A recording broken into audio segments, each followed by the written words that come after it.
Boa noite.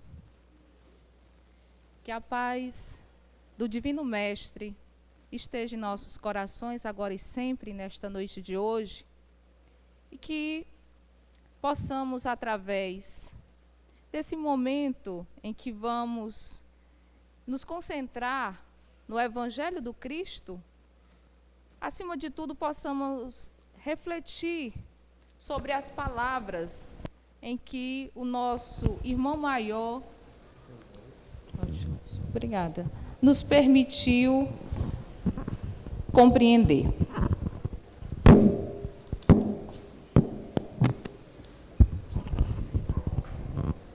Hoje, essencialmente, nós temos uma fala do Evangelho nas bem-aventuranças, no capítulo 8, bem-aventurados aqueles que têm puro coração, na parte em que trata-se de escândalos. E a parte que nos cabe hoje é o item escândalos. Se a vossa mão é um motivo de escândalo, cortai-a. E eu peço permissão para fazer a leitura do trecho que vai ancorar, que vai subsidiar todo o nosso processo de argumentação, toda a nossa fala. Ai do mundo por causa dos escândalos, porque é necessário que venham escândalos. Mas ai do homem, porque o escândalo venha. Se alguém escandalizar um desses pequenos que crê em mim, seria melhor para ele que se lhe pendurasse ao pescoço uma dessas mós, que um asno gira e que o lançasse no fundo do mar. Tende muito cuidado em não desprezar nenhum destes pequenos. Eu vos declaro que no céu, seus anjos veem sem cessar a face de meu Pai que estais nos céus. Porque o Filho do Homem veio salvar o que estava perdido. Se vossa mão ou vosso pé vos é um motivo de escândalo, cortai-os e os atirai longe de vós. É bem melhor para vós que entreis na vida não tendo senão um pé ou uma só mão, do que terdes dois e serdes lançado no fogo eterno. Se vosso olho vos é motivo de escândalo, arrancai-o e lançai longe de vós. É melhor para vós que entreis na vida não tendo senão um olho, que terdes os dois e serdes precipitados no fogo do inferno. São Mateus, capítulo 28, versículo de 6 a 11, capítulo 5, versículo de 29 a 30. Essa passagem do Evangelho, se nós pegarmos ao pé da letra, nos causa um certo estranhamento, porque ela é de uma crueza muito significativa. Imagina só cortar uma mão, arrancar um olho ou cortar um pé. E faz necessário compreendermos que o Cristo, dentro da sua imensa sabedoria, ele utilizava de figuras de linguagens simples e muitas vezes forte para chamar a atenção. Porque as parábolas, as falas do Cristo, elas não só iam direto à razão, mas, acima de tudo, permitia ir ao coração. Então, ele utilizava de determinadas formas de fala que era para poder afetar, que era para fazer refletir. Então, as bem-aventuranças, elas lidam exatamente com esse código moral. Imagine se todos os livros do mundo desaparecessem e ficassem apenas o Evangelho. O que não mudaria, em hipótese alguma, em tempo algum? As bem-aventuranças. É o maior código moral, o maior legado, a maior herança que o Cristo nos permitiu conhecer. E a partir dessa bem-aventurança, nós temos aí alguns questionamentos a fazer. O primeiro questionamento é: o que é um escândalo? O que vem ser o escândalo? E, a partir daí, nós temos uma concepção geral. Qual é a visão geral que nós temos de escândalo? Sempre que nós ouvimos a palavra escândalo, isso nos remete o quê? Isso nos remete a uma explosão de comentários. Só um instantinho que eu vou aqui pegar a minha pesca.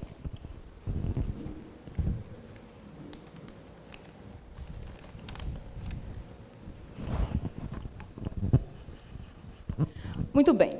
Então, os escândalos, dentro do sentido comum, eles relatam o quê? Toda ação que choca com a moral ou com a decência de um modo ostensivo. Isso na visão comum. Tudo aquilo que vai nos afetar, tudo aquilo que vai promover um certo efeito dentro dessa questão moral. Então, o escândalo, dentro da nossa visão social, dentro da nossa visão comum, se caracteriza como um reflexo, não necessariamente da ação, mas do reflexo da consequência daquela ação. Então, muitas vezes, há uma necessidade de encobrir aquele escândalo para evitar o falatório. Mas esse processo de encobrir é apenas um processo de imaturidade, porque Deus tudo vê. E, a partir daí, essa busca de evitar o escândalo, podemos dizer que aquieta o nosso orgulho. Então, se ninguém viu, se ninguém comentou, então está tudo ótimo, deixa quieto. Então, existe aí uma certa circunstância até de desvio moral, porque dentro de uma essencialidade moral, não é aquilo que vai permitir um comentário, mas aquilo que a nossa consciência vai acusar como certo ou como errado, né? Então, dentro do sentido comum, se caracteriza o escândalo como essa ação que pode ocasionar o comentário e que pode ferir o nosso orgulho. E aí nós temos uma outra concepção, né? Que é a concepção evangélica. Qual é o sentido evangélico da palavra escândalo, que é exatamente o objetivo em que o Evangelho ele nos possibilita? O sentido evangélico não é necessariamente aquilo que promove a explosão de comentário, mas é tudo aquilo que resulta das nossas imperfeições e dos nossos vícios morais. Isso é que é escândalo para o Cristo. Independente de permitir ser olhado pelo outro ou não, a nossa consciência é o nosso maior guia e o nosso maior juiz. Então, as nossas ações, elas são aquilatadas, elas são medidas a partir do quê? Das nossas imperfeições ou das nossas virtudes.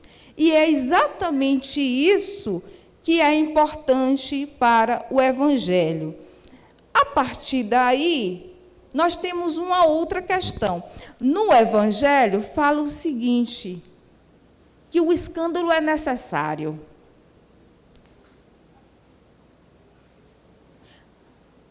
Então, a gente entra aí num processo de reflexão.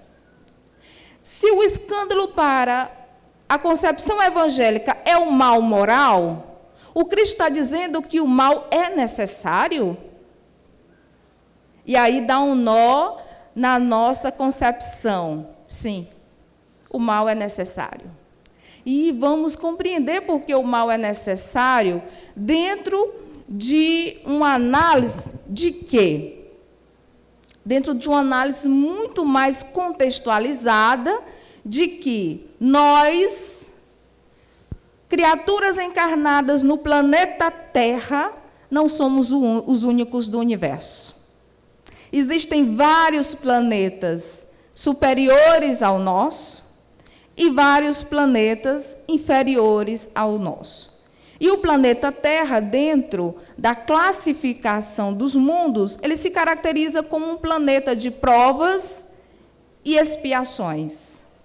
E a partir daí, eu convido a uma reflexão de que todas as criaturas que pisam esse chão têm o mesmo compromisso em se melhorar dentro da concepção de que somos todos imperfeitos, somos todos adoecidos.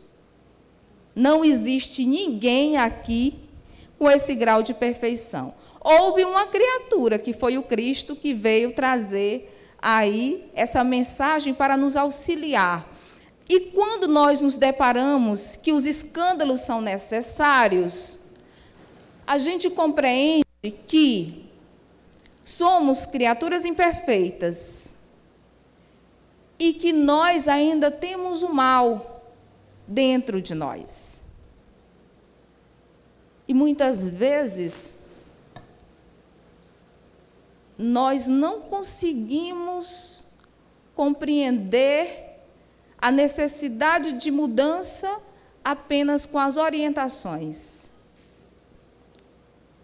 Às vezes chega a palavra, às vezes chega o chicote, às vezes o chicote bate na carne, mas muitas vezes o chicote precisa bater no osso, para a gente sentir a dor, para a gente poder acordar.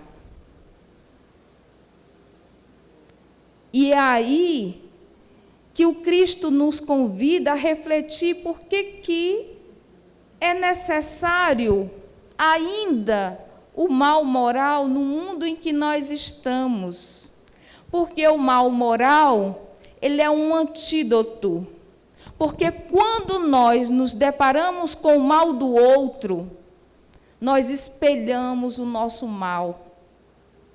Nós conseguimos perceber, quando sentimos a dor que o outro provoca em nós, nós conseguimos dimensionar a dor que provocamos no outro. E é dentro desse processo de antídoto moral é que o Cristo fala da necessidade do mal. E aí vem uma outra questão bem filosófica. Se Deus é bom, por que Deus criou o mal? Por que Deus permitiu o mal? Então, que Deus é esse que faz o mal? E aí eu convido Santo Agostinho para fundamentar essa argumentação. Na realidade, quando Deus nos possibilitou a criação, o projeto é que todas as criaturas tivessem o objetivo da felicidade plena. Mas essa felicidade plena seria um processo de construção, seria um processo lento de autoconstrução. E Deus nos possibilitou o livre-arbítrio, que é a capacidade de escolher.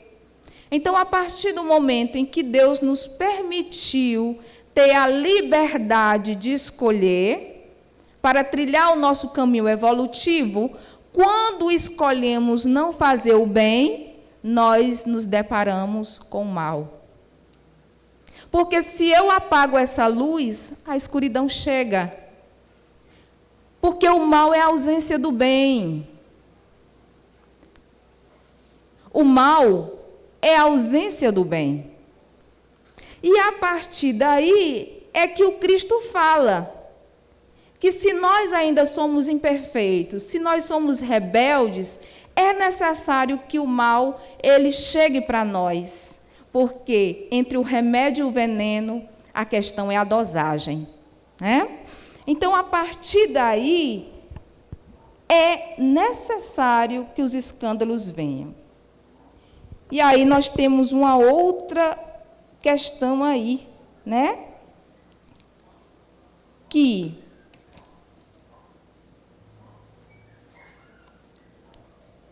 no mesmo argumento que o Cristo fala que é necessário que tenha escândalos, que é necessário que o escândalo venha.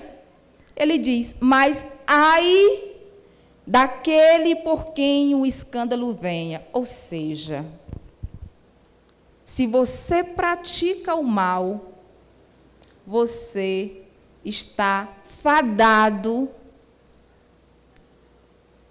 a experimentar da dose do teu veneno.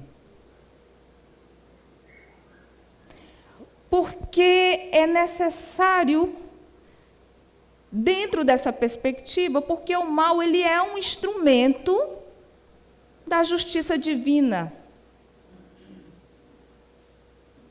E a gente precisa compreender e ressignificar o mal. Quando nós não compreendemos essa dinâmica da vida, qual é a concepção que a gente chega? Quem é esse Deus que nos permite passar por essa situação, por essa dor, por essa necessidade? E aí, na dimensão da espiritualidade, dentro da dimensão espírita, a gente tem um elemento importantíssimo, que é a questão da reencarnação. Não existe justiça divina se não houver a reencarnação. Reencarnar é um processo evolutivo.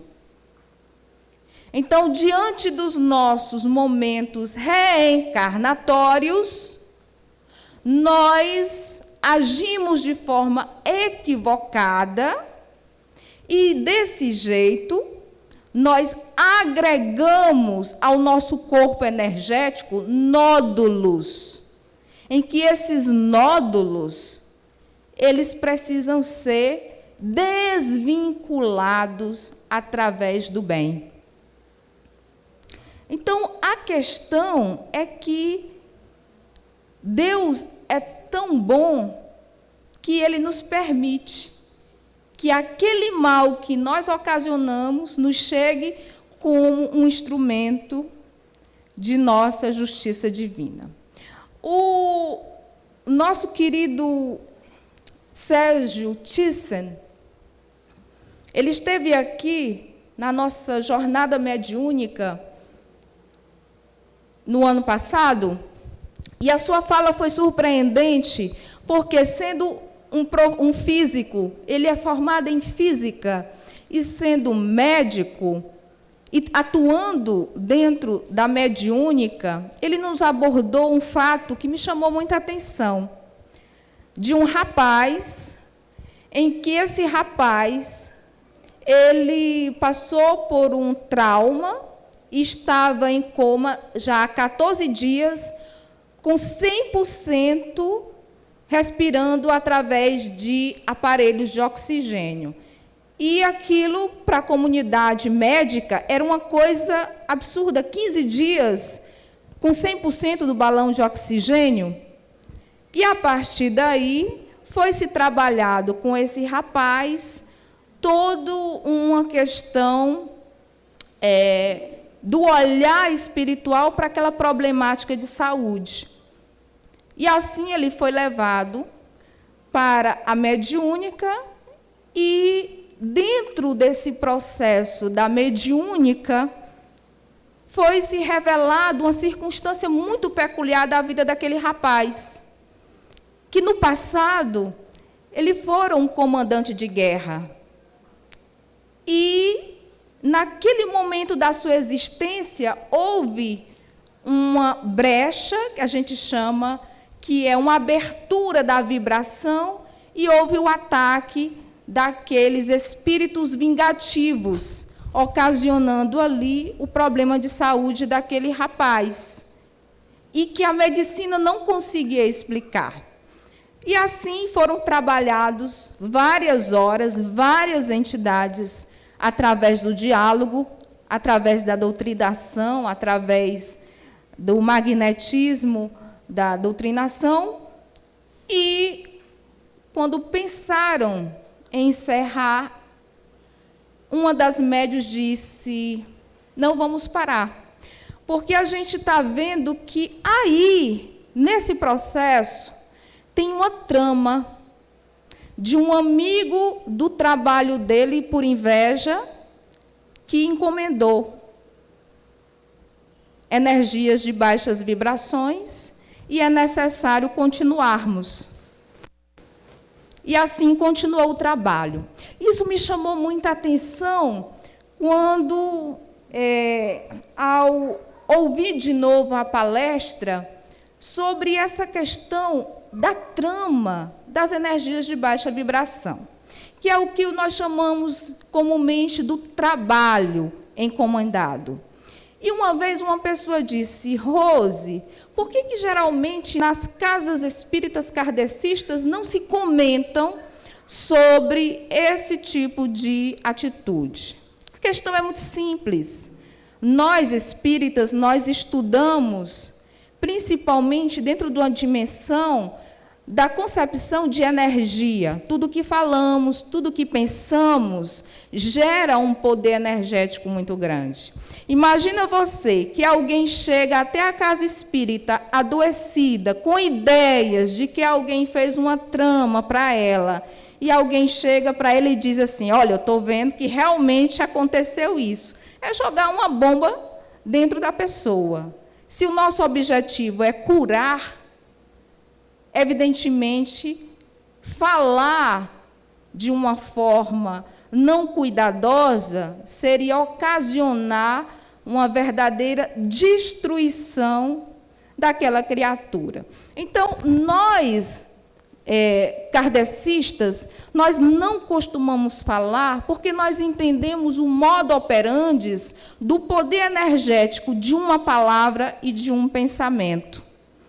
E, através desse poder da palavra e do pensamento, existe aí toda uma indução de concentração do foco e que, quando você pensa muito em algo, você potencializa a força daquele foco. E, a partir daí, nós vamos nos recorrer que, dentro dos estudos da neurolinguística, alguns cientistas da Segunda Guerra, eles eram implacáveis para entender o poder da indução de uma fala e do pensamento na constituição orgânica de uma pessoa. Eles faziam um experimento terrível. Pegavam 2 judeus, colocavam um na frente do outro, tapava os olhos de um deles e dizia para o que estava na frente: preste atenção no que nós vamos fazer. E cortava os pulsos. E o outro ficava observando, até chegar o falecimento dos órgãos.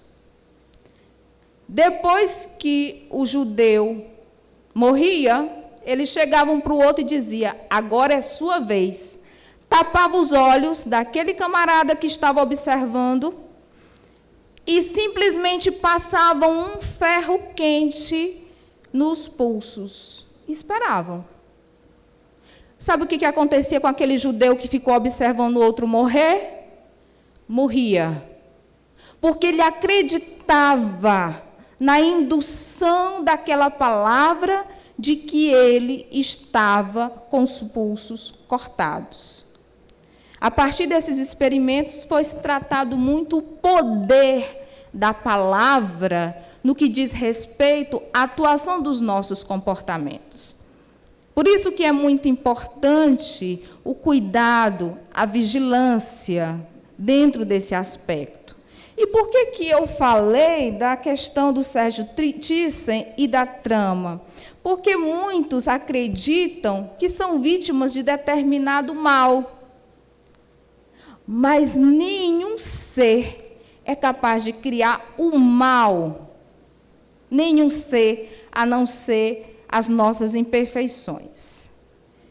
Então, se existe algum processo de encomenda de energias de baixa vibração, se aquela criatura ela chega até você, ela só vai alimentar o mal que está em você. Ela jamais vai criar o mal, em hipótese alguma.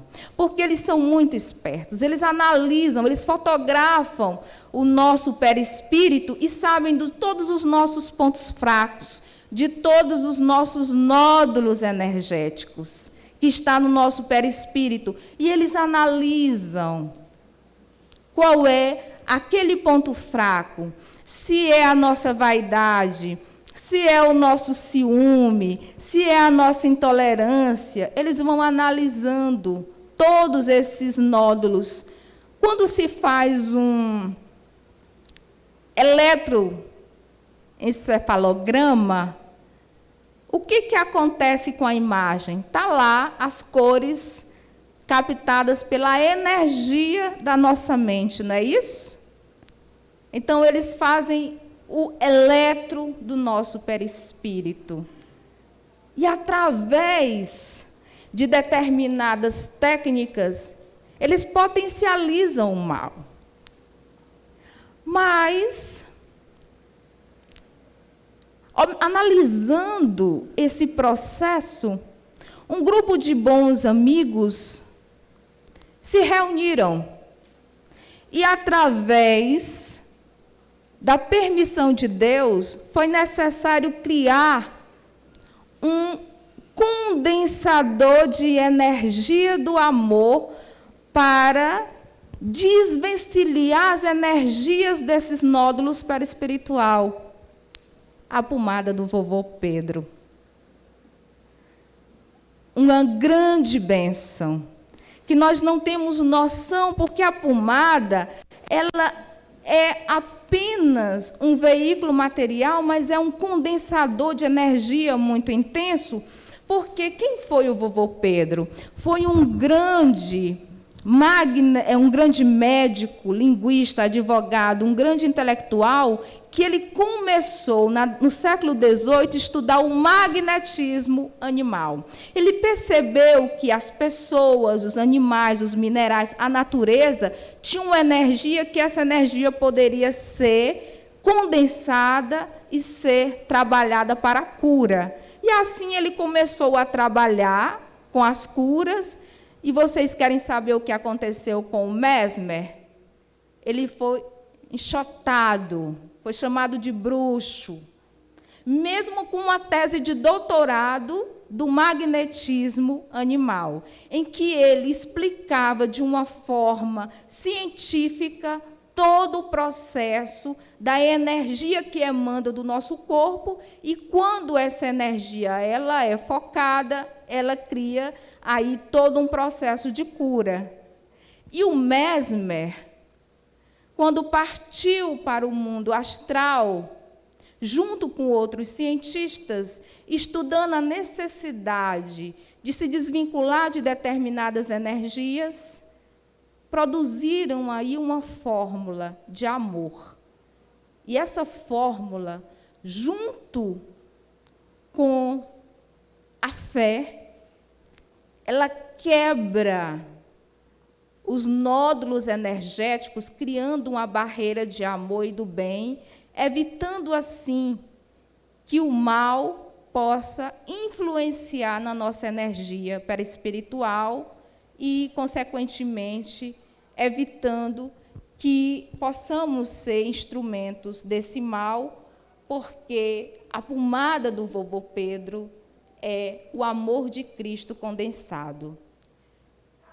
E, a partir dessa concepção, faz necessário finalizarmos a nossa fala, que, mais do que nunca, precisamos compreender que a justiça de Deus não se faz com punições.